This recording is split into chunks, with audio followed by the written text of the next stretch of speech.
네, 무화과 나무의 비유를 배우라.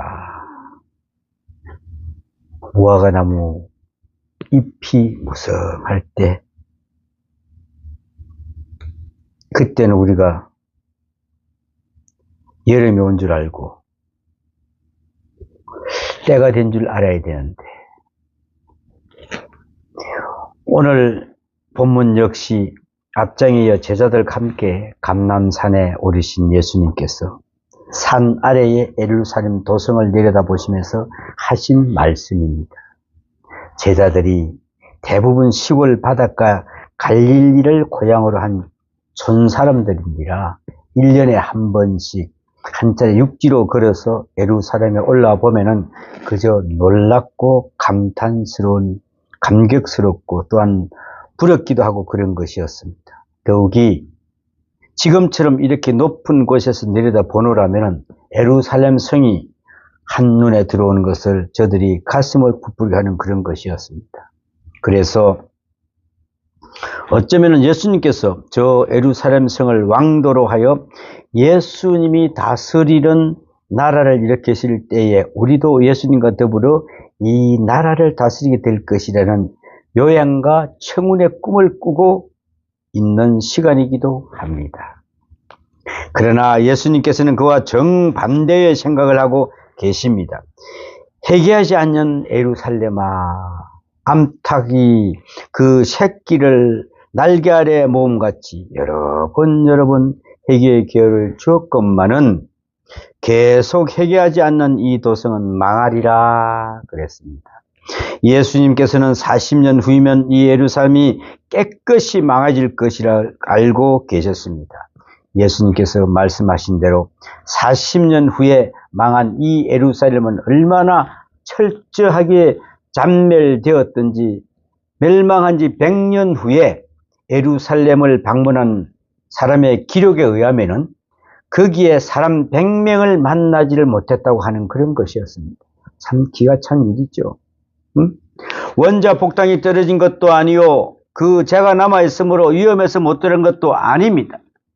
순전히 사람과 사람이 맞대어 찌르고 베고 하는 육박정일 뿐이었는데 아무튼 얼마나 철저하게 잔멸되었든지 100년이 지난 후에까지도 사람 100명을 만날 수 없을 정도로 완전히 망한 그런 곳이었습니다.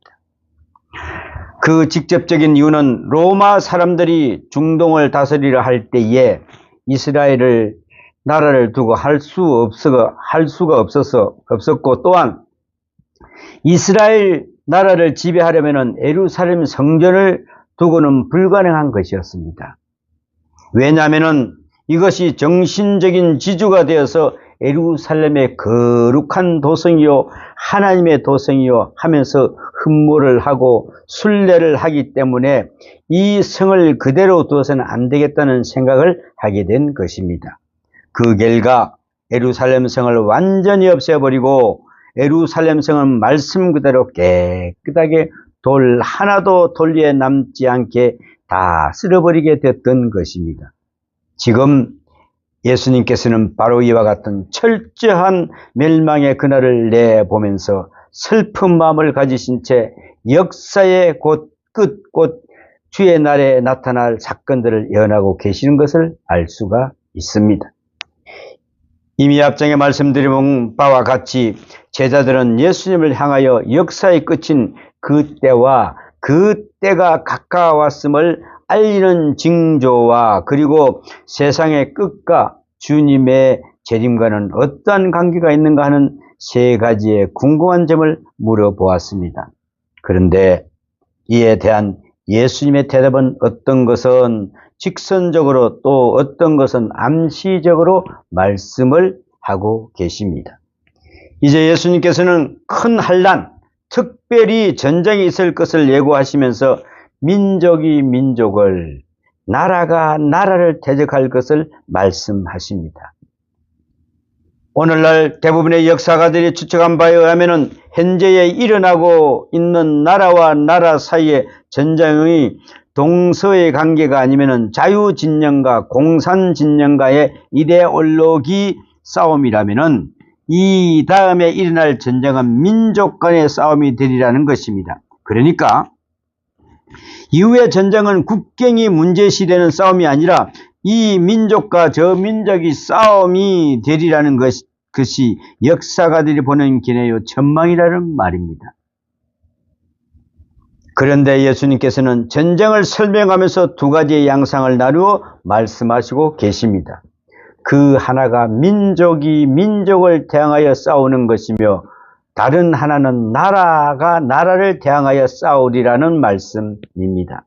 이에 독일의 히틀러가 유다인 500만 명을 죽이는 사건을 두고 저들은 민족이 민족을 라는 이 말씀에 적용을 시켰던 것입니다.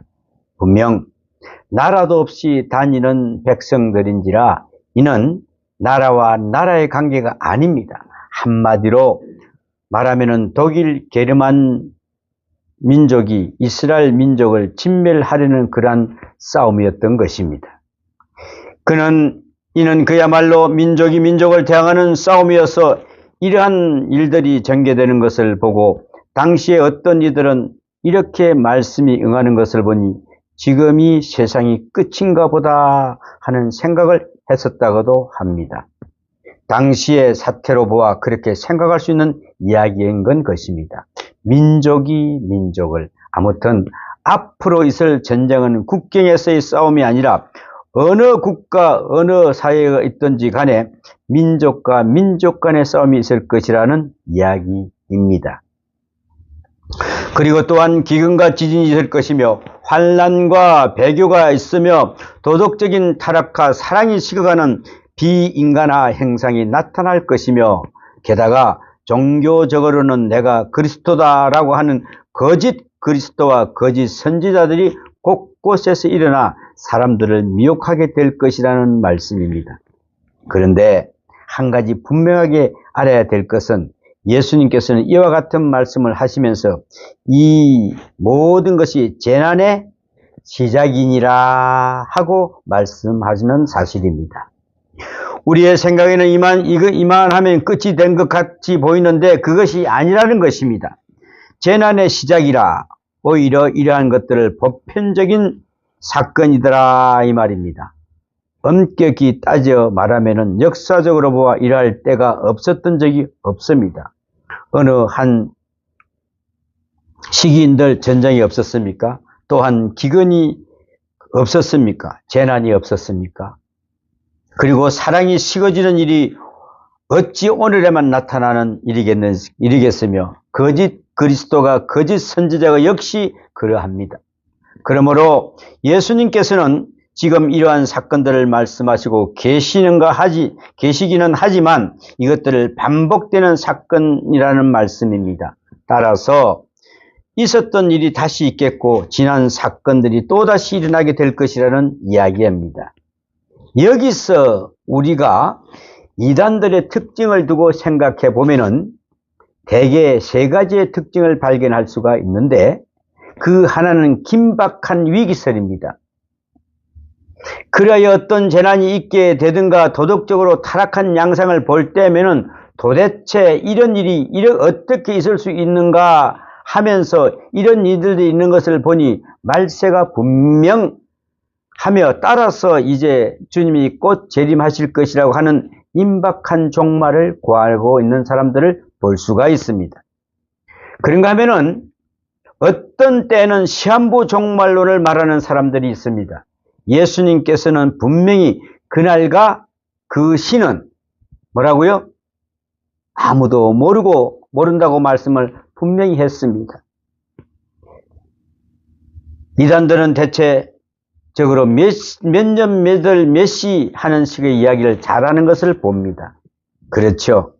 어떻게 그 사람들 하키면 그렇게 말씀을 해 주셨을까 하는 생각을 해보게 됩니다. 여러분, 그래서 누가 몇 월 몇 시 언제 오시겠다 하는 그 자체는 전부 다 거짓이니까 거기에 해롭되지 마시기 바랍니다.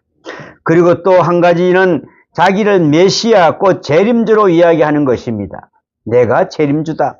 우리가 믿고 하는 바와 같이 메시아는 오직 예수 그리스도 한 분뿐이신데 저들 이단들은 자기가 메시아요, 이 말세에 보내진 유일한 심판자요, 주인이 된다고 하는 것 등이 대부분 이단들이 가지고 있는 특징들입니다.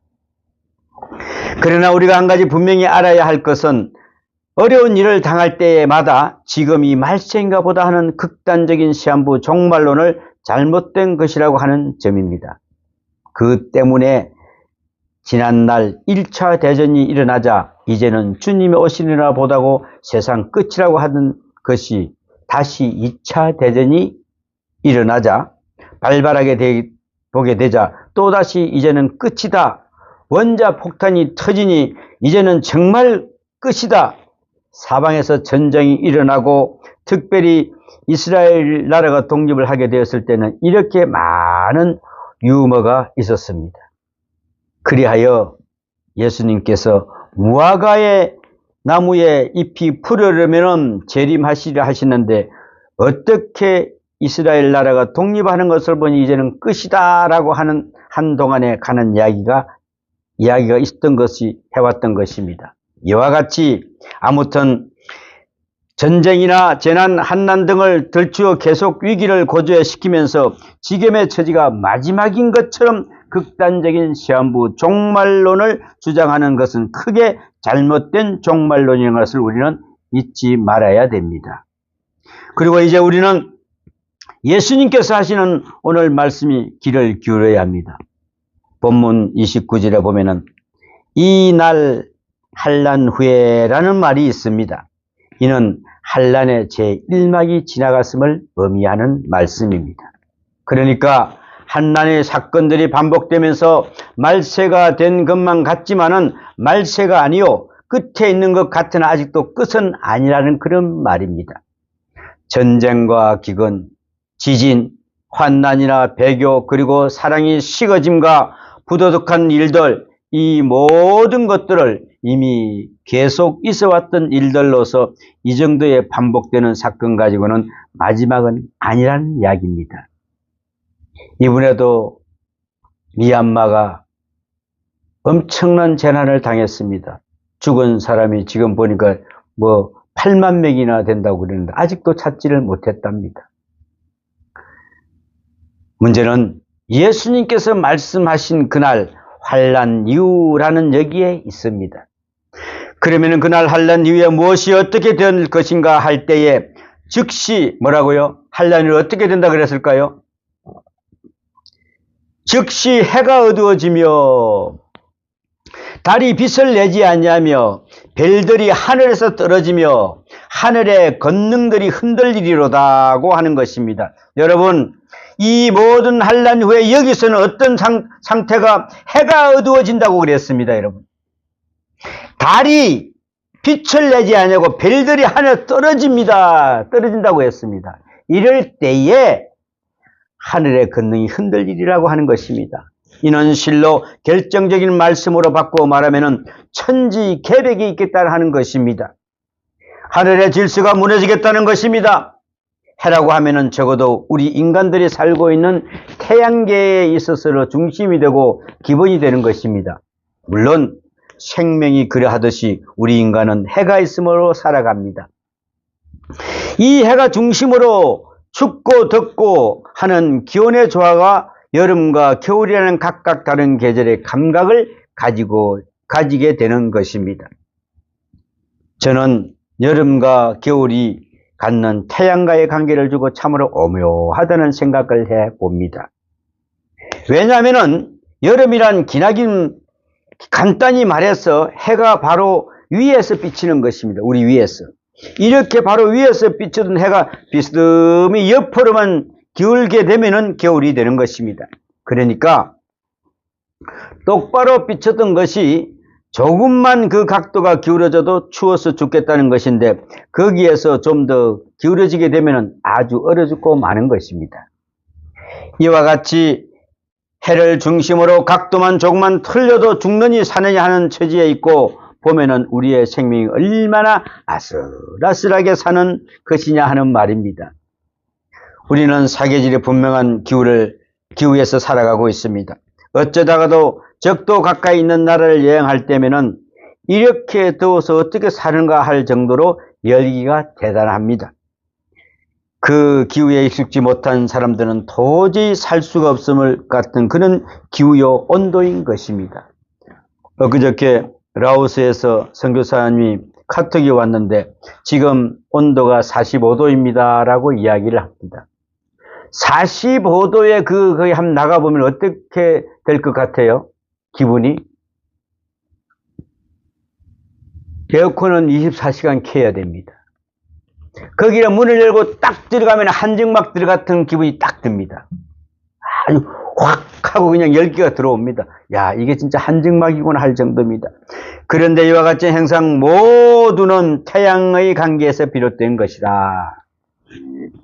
다시 말하면 태양의 거리나 각도에 관계된다는 말씀입니다. 아무튼 태양이 있어서 모든 것의 균형을 잡아주며 거기로부터 주어지는 빛과 열에 의하여 우리의 생명을 받아 유지하며 살아갑니다. 그런데 그 태양이, 그 해가 어두워진다면은 이것은 순간에 아주 끝이 나고 마는 것입니다. 그죠? 해가 없어진다고 생각을 해 보십시오. 깜깜하겠죠? 여기에 해가 어두워진다는 것은 그냥 구름에 해를 가린다는 그런 말이 아닙니다. 이는 해 자체가 어두워지는 것을 말합니다. 그리고 달도 그 빛을 내지 않겠다고 하는 것인데 이는 햇빛을 받아 반사되는 것이 달이고 보면은 참으로 당연한 것 아니겠습니까? 그런가 하면 또한 별들이 하늘에 떨어질 것이라고 하는 말씀입니다. 이는 실로 굉장한 말씀이요 일반적인 이야기가 아닙니다. 흔히 말해온 전쟁과 재난, 환란이 있고 하는 이야기와는 전혀 다른 문제요 사건입니다. 해가 빛을 잃고 달이 빛을 잃으면 그리고 별들이 떨어지는 사건, 이것이 진정 마지막 징조라는 것입니다. 이때에 전 세계 모든 사람들이 누굴 보리라? 예수님을 보리라 했습니다. 깜깜한 해도 없고 달도 없는 그 상태, 그 빛으로 오신 예수님을 우리가 쳐다볼 때 어떤 모습이 들겠습니까? 그래서 지구 어느 곳에서도 예수님이 오시는 장면을 보실 수 있다는 이야기가 바로 거기에 있습니다, 여러분. 그런데 우리는 개인적으로, 민족적으로 혹은 나라 밖의 여러 사건들을 접하게 되면은 쉽게 이제 말세인가 보다 하는 생각들을 합니다. 결코 그렇지가 않습니다. 그러한 것들은 모두 다 그림자적인 작은 징조일 뿐이다 그랬습니다. 바꾸어 말하면은 그리하여 우리에게 무엇인가를 계속 경고하는 의미의 징조인 것입니다. 그게 자주 올 때, 이제 그러고 나서 만약에 해가 빛을 잃고 사라질 때, 그때 예수님이 오시는 것입니다, 여러분. 그리고 다시 본문에 이어지는 말씀을 하늘의 권능이 흔들리리라고 하는 것입니다. 이것은 우주 곧 질서가 깨어지고 체질이 녹아지는 일이 생길 것이라는 말씀입니다. 베드로 후서 3장 10절과 12절에도 보면은 주의 날에는 하늘이 풀어지고 체질이 녹아지리라는 같은 내용의 말씀이 있는 것을 볼 수가 있습니다. 언젠가 천재학자들이 이야기하는 블랙홀이라는 그것은 우주의 범주가 물질계라고 생각하지만은 그러나 물질계와 정신계가 하나로 만나지는 것으로 이야기도 합니다. 이것은 왜냐하면 정신계는 무한하고 물질계는 유한하다는 도식적인 이야기는 잘못된 것으로 물질계는 무한하다 한다는 것입니다. 이제 우리가 하늘을 우리로 별을 향하여 몇 억만 개 하고 계속 이야기해 보아도 그 끝은 우리로서는 상상할 수 없는 지경에 있는 것입니다. 이와 같이 무한한 우주 공간의 저편에 있는 우리가 볼 때에 볼 수 있는 정도의 블랙홀이라는 것이 있다고 합니다. 이 블랙홀이 이것은 한마디로 말해서 구멍이 있다는 것인데 그야말로 알 수 없는 구멍입니다. 이제 빙빙 돌고 있던 별이 그 가까이 가기만 하면은 획 돌아서서 쏙 빠져들어가고 만다는 것입니다. 그래서 그 블랙홀이라는 것인데 그리고 나면은 나오지도 않냐거냐 도저히 거기가 어딘지도 모른다는 것입니다. 아무튼 우주에는 이와 같은 검은 구멍이 있다면은 거기로부터 이어지는 그 다음은 어디냐 하는 말입니다. 그 다음은 어디입니까? 그런데 아무도 그것을 모른다고 하는 것입니다. 블랙홀이 무엇입니까? 물어보니까 그것은 아무도 모릅니다. 이와 같이 우리가 우주의 질서에 대해 안다고 하는 것은 참으로 적고 작은 것에 불과한 것입니다. 그런데 그 우주의 질서가 깨어져 하늘의 권능이 흔들릴 것이니 그때의 인자의 징조가 하늘에서 보이리라는 것입니다. 그리고 인자의 나타나심은 누구나 다 알아볼 수 있게 믿는 자이건 믿지 않는 자이건 모두가 다 친히 알아볼 수 있도록 오시겠다는 것입니다. 여기에서 말하는 인자의 징조를 할 때에 징조가 어떤 것이냐 대해서는 사실상 물을 수도 답할 수도 없는 내용인 것입니다. 왜냐하면 이것과는 비슷한 것이 없기 때문에 비유로도 설명이 불가능할 뿐 아니라 이는 역사의 마지막 단 한 번밖에 없는 사건이기 때문에 그 징조조차 설명할 수가 없는 것입니다. 이에 예수님께서는 하시는 말씀이 해가 어두워지고 달이 빛을 내지 아니하면은 별들이 하늘에서 떨어지며 하늘의 권능들이 흔들리는 그때에 인자의 징조가 하늘에서 보일 것이며 그랬습니다. 이러한 징조는 어느 곳에 누구든지 충분히 알아볼 수가 있을 것이니 혹시나 하고 걱정하지 말라는 것입니다. 여러분. 그리고 이 징조가 나타나게 되면은 땅의 모든 족속들이 주님을 영접하지 아니함으로 인하여 통곡하게 될 것이라는 말씀입니다. 하지만 그때에 가서 아무리 통곡을 하여도 이미 때는 지나가 버린 것입니다. 이는 마치 가룟 유다가 계속 회개의 기회를 주었음에도 불구하고 끝까지 회개하지 않다가 그 기회를 놓치고 마는 것이나 마찬가지인 것입니다. 마침내 예수님께서는 십자가에 돌아가시고 말하시니 그 다음에야 무엇을 어떻게 하겠습니까? 이제는 그때에 받은 돈을 제사장에 돌려줘도 소용이 없으며 누구를 붙들고 그게 아니었노라고 아무리 하소연을 하여도 돌이킬 수 없는 길입니다. 그리하여 마침내 그는 목을 매달아 죽고 마는 것이 아니겠습니까? 여러분. 회개할 기회, 우리가 여러분이 전도하고 이 모든 것이 이게 회개할 기회입니다. 이 기회를 놓치는 자들은 그 회개할 기회조차 없어진다는 것을 알아야 합니다. 이와 같이 회개의 기회를 놓친 사람들이 이런 줄 알았더라면 진작 예수를 믿을걸. 그렇게 많은 기회가 있었는데 나는 왜 이렇게 되었는가라고 통곡을 할 것이라는 말씀입니다. 여러분, 여기에서 땅의 족속들이 통곡할 것이라는 것은 땅의 모든 족속들이 징조를 분명히 보고 그리고 통곡할 것이라는 그런 말씀입니다. 그러므로 새삼스럽게 징조에 대해서 물을 것도 없다는 것입니다, 여러분. 그리고 또한 구름을 타고 능력과 큰 영광으로 오는 것을 모든 족속이 보리라는 것입니다. 그러므로 말씀드리지만은 어떤 사람은 보고 어떤 사람은 못 보았다거나 혹은 어디에서 보았다는 등의 그런 소리하는 것이 아니라는 말입니다. 그 때와 그 징조는 그렇게 되었다는 것이 아닙니다. 여기에 관한 아무리 내노라는 사람이 이제다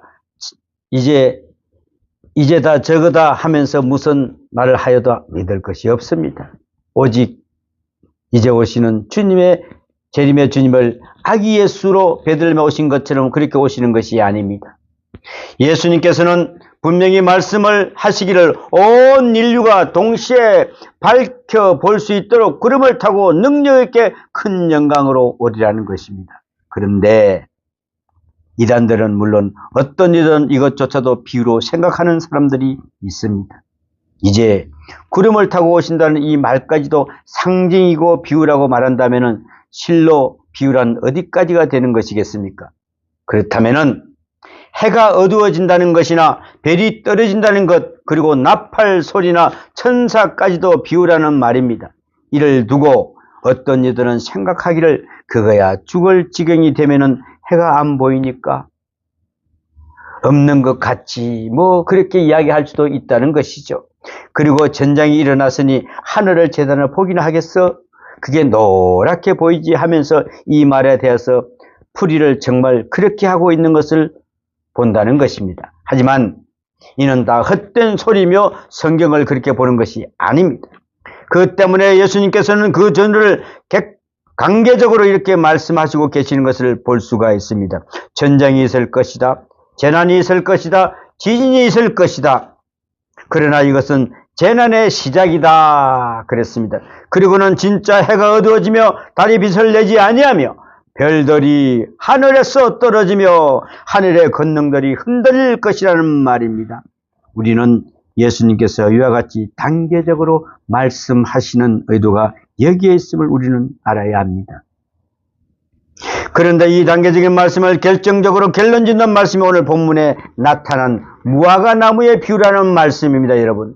이를 위해 앞에 주신 말씀의 장면을 정리해 보면은 큰 나팔 소리와 함께 천사들을 보내어 택하신 자들을 하늘 이 끝에서 저 끝까지 다 모아서 다시 말하면은 한편에서는 믿지 않았던 자들이 통곡이 있는가 하면은 이제 믿는 자들을 다 모아서 공중에서 주님을 영접하게 되리라고 하는 것입니다. 이는 실로 굉장한 우주적인 종말을 예고하는 것입니다.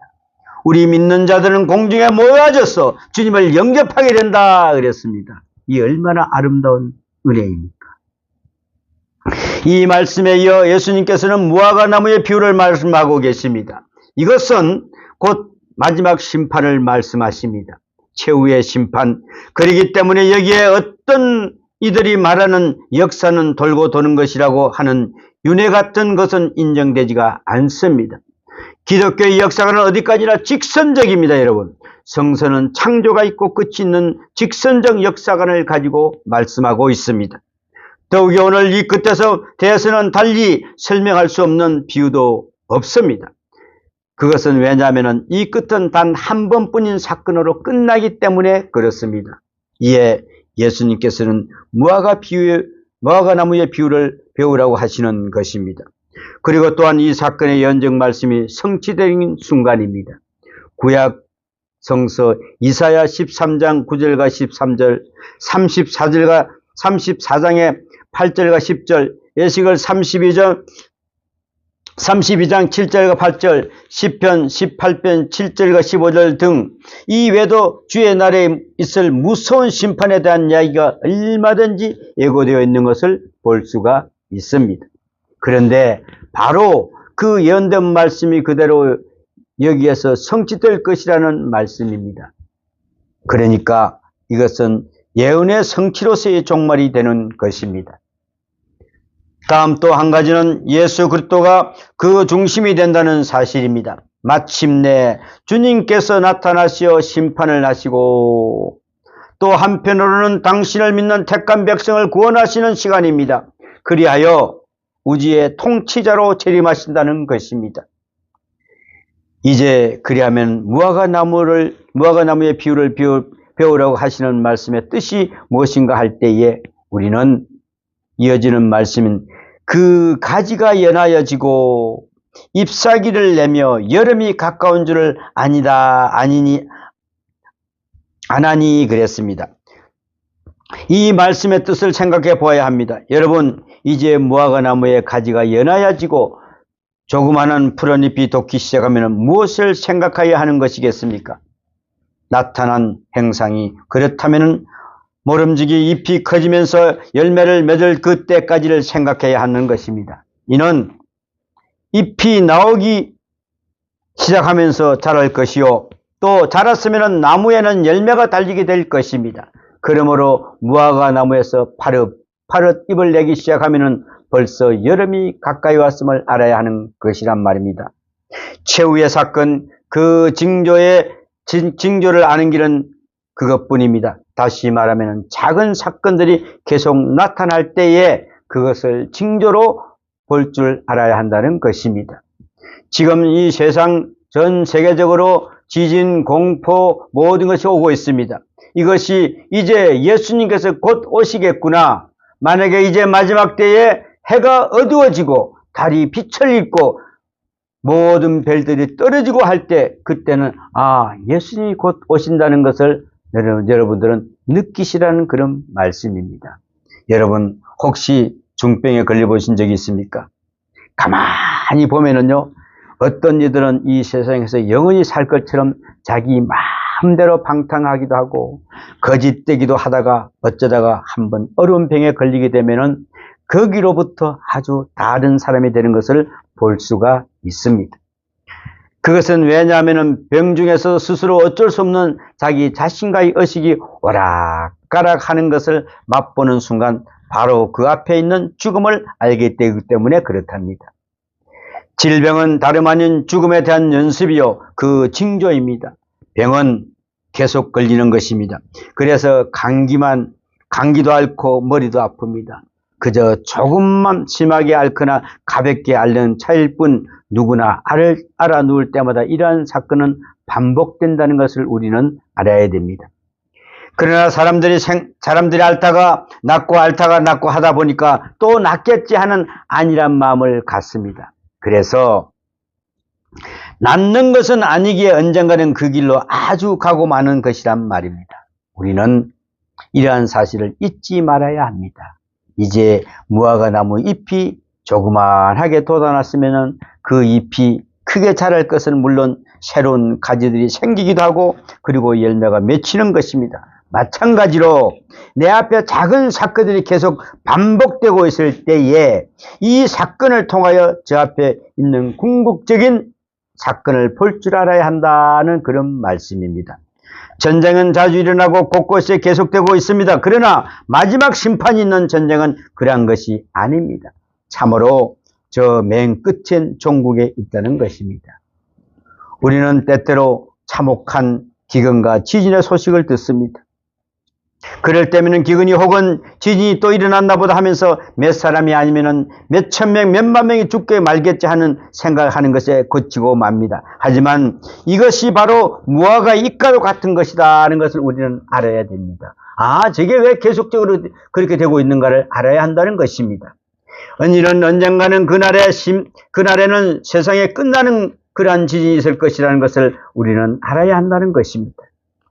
그러므로 반복되는 작은 사건을 통하여 그 사건을 보며 나아가서 그리스도의 왕국을 내다볼 줄 아는 지혜를 가져야 한다는 뜻에서 이 무화과 나무의 비유를 말씀하고 계시는 것입니다. 여러분, 지금 반복되고 있는 사건이 계속 반복되는 것이 아닙니다. 언젠가는 반드시 결정적인 순간이 오는 것입니다. 마치 우리들이 질병이 아프고 낫고 또 아프고 하다가 언젠가는 아주 끝이 나고 마는 것처럼 말입니다. 사람은요, 병원에서 나서 병원에서 죽습니다. 그렇죠? 예. 의사들은 환자를 고치려고 많은 애를 씁니다. 그 수고에 대해서는 고맙게 생각하나 깊이 생각해 보면은 별 볼 일이 없는 일이 아닙니까? 결국은 기껏 고쳐놔 봤자 빙 돌아서 영안실 내에서 끝나는 것을 문제는 다만 며칠 있다가 오느냐 차일 뿐이라는 것입니다. 그래서 바로 무화과 나무의 비유를 배울 줄 알아야 한다는 그런 것입니다. 이제 어떤 사람이 예양을 하는 중 국경을 지나게 되었는데 검문에서 수색을 당하자 자동차를 세우고 이것저것 다 물어봅니다. 그래서 왜 그러시오 했더니 수색하는 사람이 이렇게 이야기합니다. 걱정하지 마세요. 물건을 뺏지 않고 다만 무기가 있는지 우리가 검색합니다. 그런데 이 사람이 신앙이 좋은 사람인지라 검사관에게 하는 말이 나 오늘 좋은 것을 배웠습니다 라고 합니다. 당신의 나라에 들어갈 때 나를 지금 검색하셨죠. 내가 가지고 있는 좋은 물건들을 하나도 다치지 않고 다만 무기만 찾는다고 하였지 않습니까? 내 생활 속에 있는 분노, 증오, 거짓 등 위선 같은 죄만 수색하고 나를 통과시킬 것이 아니겠느냐. 천국에 가서는. 즉 내가 숨기고 있지만 남을 해하고 하나님의 심판 앞에 설 때에 무기와 같은 것, 즉 내가 숨기고 있지만 남을 해하고 하나님의 교회를 해하는 그런 것들은 금색을 당할 것이라는 그런 이야기입니다. 만약에 앞서 이야기한 사람이 하나님에게 무기가 하나 발견되었다면 그는 어떻게 되겠습니까? 그 나라에 들어가지 못할 것은 물론 몰수되고 감옥에 들어가야 하는 것입니다. 그런데 그 하나의 무기만 없으면 조금 괴롭기는 하지만은 다 뒤져본다면은 미안합니다, 안녕히 가세요라고 한다는 것이죠. 여러분, 반복되는 사건 속에서 우리는 하나님의 긍휼과 인내 속에서 살아가야 합니다. 그런데도 우리는 때때로 하나님을 소홀히 여기고 합니다. 그래서는 같은 사건이 반복되는 것을 보면서도 늘 그럴 줄만 생각합니다. 나무가지가 연하여지고 잎이 나오거든 여름이 가까운 줄 알라. 그리고 35절에 매우 강하게 결론지어 말씀하고 계십니다. 뭐라고 하십니까? 천지는 없어지겠으나 내 말은 없어지지 아니하리라고 하십니다.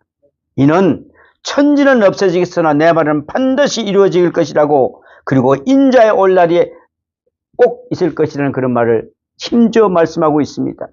인자라고 하는 것은 예수님께서 자기 자신을 계시하는 데 가장 쓰인 용어입니다. 그렇습니다. 인자라는 말은 하나님의 최종 계시자를 말합니다. 다시 말하면은 역사의 끝에 나타나는 하나님의 자기 계시를 의미하면서 따라서 곧 심판주를 뜻하는 말인 것입니다. 그러므로 예수님에 대한 지칭으로 이 말보다 더 중요한 말이 없습니다. 이에 예수님께서 친히 말씀이 인자의 징조를 보리라 그랬습니다. 인자의 징조란 희미한 것이 아니요 알고 모르고에 해당되는 것이 아닙니다. 이제 진정 인자의 징조가 나타나는 그때에는 그것으로도 이 세상도 역시 끝이며 믿지 않는 자들에게는 통곡이, 그리고 하나님 앞에 부름받은 자들에게는 기쁨과 감격이 있을 뿐입니다. 여러분, 우리는 어떤 선택을 해야 되겠습니까? 여러분 주위에 형제 자매들이 예수를 안 믿는다면 그들이 통곡하는 모습을 우리가 봐야 되겠습니까? 그렇다면 지금 우리가 알아야 할 징조는 무엇인가 할 때에 그것은 바로 무화과나무의 징조라고 하는 것입니다. 무화과나무의 비유를 배우라. 이제 그 조그만하게 눈앞에 나타나고 있는 반복되는 사건을 보면서 저 끝에 있는 마지막 순간을 내다볼 줄 아는 지혜를 가져야 한다는 것입니다. 그러므로 진정 우리가 필요로 해야 하는 지혜는 무화과나무의 비유를 배우는데 있음을 우리는 알아야 됩니다. 작은 것이 계속 올 때에 뭔가는 지금 징조가 있구나 라고 우리는 알아야 됩니다. 마지막 때 오실 때는 어떤 모습으로 오신다고요? 깜깜해집니다. 해가 없어집니다 그랬습니다. 별들이 떨어진다고 했습니다. 그런데 깜깜할 때 세계에 해가 착 나면 어떻게 되겠습니까? 그때 예수님께서는 해와 달을 만드신 그분이 자기의 강체로서 빛을 비칠 때 그 세상은 해와 달이 필요 없는 그런 세상이 된다는 것을 아시기 바랍니다. 기도합니다. 아버지 하나님, 예수님이 오실 때에 그 징조가 바로 나타난다 했습니다. 무화과나무 징조를 하는 것을 보라고 했습니다. 조금씩 우리 앞에 다가오는 것을 볼 때 이제 마지막 끝이 어딘가를 볼 줄 아는 지혜를 가져야 합니다. 이제 우리 모든 성도들 어디 가서 무엇을 하든지 간에 주님 은혜 가운데서 내가 무엇을 알아야 할까 하고 지혜와 명철이 뛰어난 복된 자들로 세워 주시옵소서. 이 모든 말씀 우리 주 예수님 이름으로 기도하옵나이다. 아멘.